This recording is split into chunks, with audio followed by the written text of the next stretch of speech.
In the grand, dusty ballroom of Blackwood Manor, where shadows danced like ghostly waltzers, lived a little ghost named Pip. It was Halloween, the most important night of the year for a ghost. He took a deep breath, which is tricky when you're made of mist, and tried his scariest face. "Beep beep boo," he whispered. It sounded more like a question than a fright. From the dusty portraits on the wall, the older ghosts of Blackwood Manor groaned. "A boo should rattle the rafters, not rustle the curtains," boomed his great-uncle Alistair, a ghost with a magnificent, misty mustache.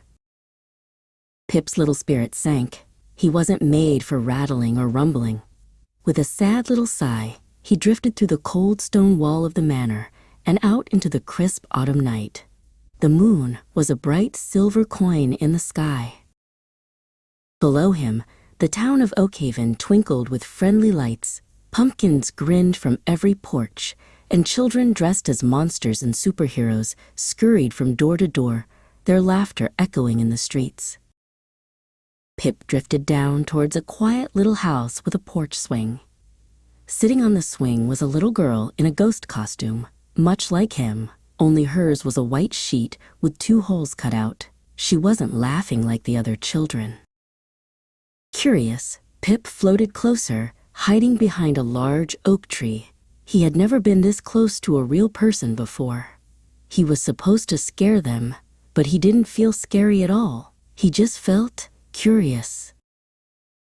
A little gust of wind, caused by Pip's nervous floating, made a pile of autumn leaves skitter across the porch.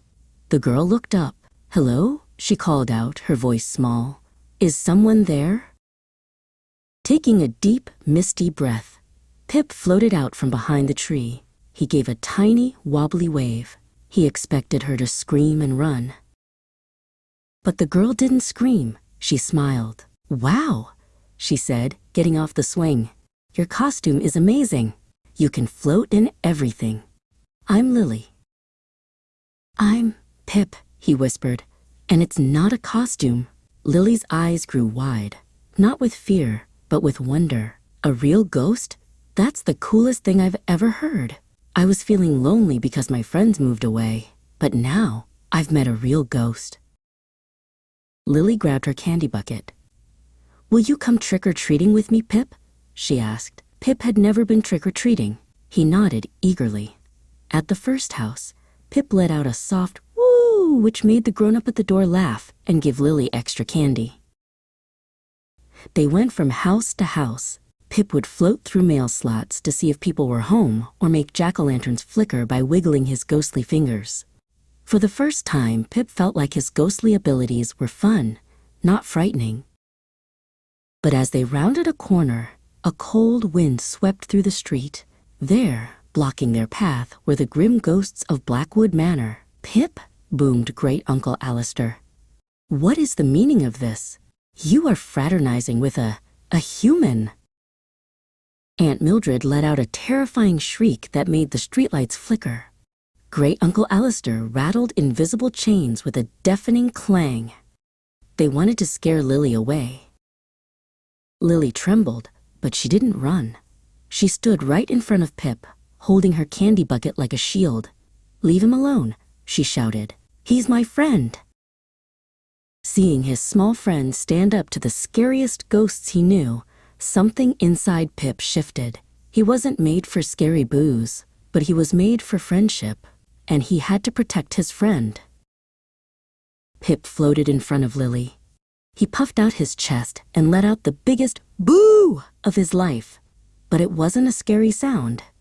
It was bright and warm, like 1,000 fireflies lighting up at once. It was a boo full of friendship. The light washed over the grim ghosts. They stopped their rattling and shrieking, blinking in surprise. They had never seen a haunting quite like this. It wasn't scary at all, it was beautiful. Great-Uncle Alistair looked from the glowing little ghost to the brave little girl. He cleared his throat. "Well, I suppose," he huffed, trying to look stern. "That is a most unusual technique, but effective." A tiny, misty smile touched his lips. The grim ghosts faded back towards the manor, one even giving Lily a clumsy wave. Pip and Lily finished their trick-or-treating, their laughter now the friendliest haunt in Oakhaven. Pip had learned that the best kind of boo is the one you share with a friend.